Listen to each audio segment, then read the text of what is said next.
السلام علیکم ورحمۃ اللہ وبرکاتہ۔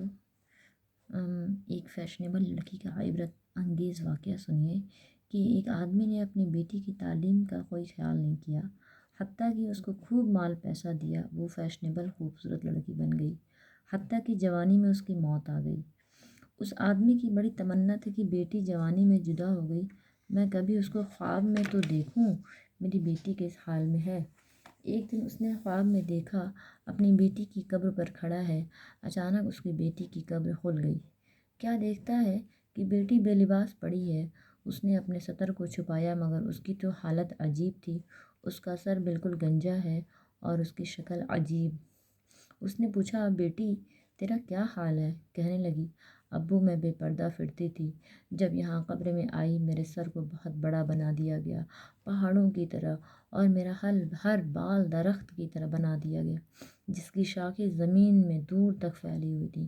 پھر فرشتے آئے، انہوں نے میرے ایک ایک بال کو نوچا، اور جس طرح کسی درخت کو کھینچ لے تو زمین میں گڑھے پڑ جاتے ہیں، ابو ایک ایک بال کو نوچنے سے میرے سر کے اندر گڈھے پڑ گئے ہیں، اس لیے میرے سر کی جلد بھی چلی گئی، فقط ہڈی ہے جو آپ دیکھ رہے ہیں۔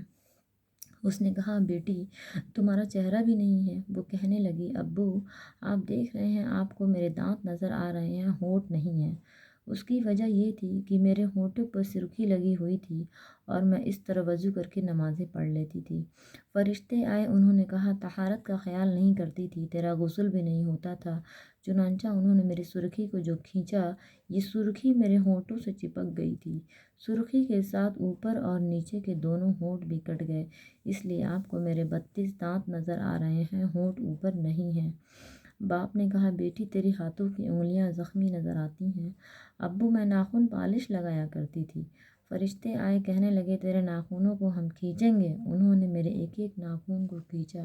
وہ کہنے لگی، ابو میرے ہاتھ پہ زخم ہے، میرے چہرے پہ زخم ہے، میرے سر پہ زخم ہے، میں بتا نہیں سکتی، آپ نے مجھے اتنی محبت دی تھی، میں نے جو جو خواہش کی ابو آپ نے پوری کر دی، مجھے اتنی محبت دی، میں تو غم پریشانی کو جانتی ہی نہیں تھی، آپ نے شہزادیوں کی طرح پالا مجھے۔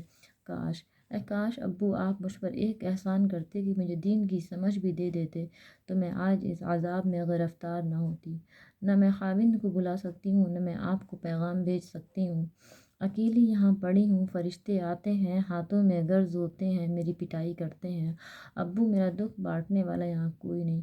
اس آدمی کی آنکھ کھل گئی، تب اس کو احساس ہوا کہ کاش میں اپنی بیٹی کو دین سکھاتا، میری بیٹی آگے جا کر جنت کی نعمتوں میں پل جاتی ہے۔ سوچنے کی بات ہے، تو جن بیٹیوں کو اتنے پیار محبت سے پالتے ہیں، ان کو اگر ہم دیندار نہیں بنائیں گے، یہ جہنمی فرشتوں کے ہاتھوں میں جائیں گی اور ان کی درگت بنے گی۔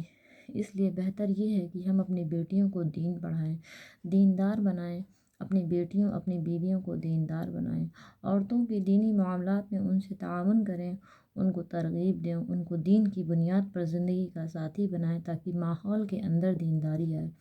عورتوں کو بھی چاہیے کہ وہ خود بھی کوشش کریں، جب وہ مردوں سے دنیا کی باتیں منوا سکتی ہیں تو دین کی باتیں کیوں نہیں منوا سکتی۔ اس لیے مردوں کو چاہیے کہ اپنی ذمہ داریاں پوری کریں اور عورتوں کو چاہیے کہ وہ اپنی ذمہ داریاں پوری کریں اور نیک بن کر زندگی گزاریں اور اپنے رب کے فرمانبردار بندے اور بندی بن جائیں۔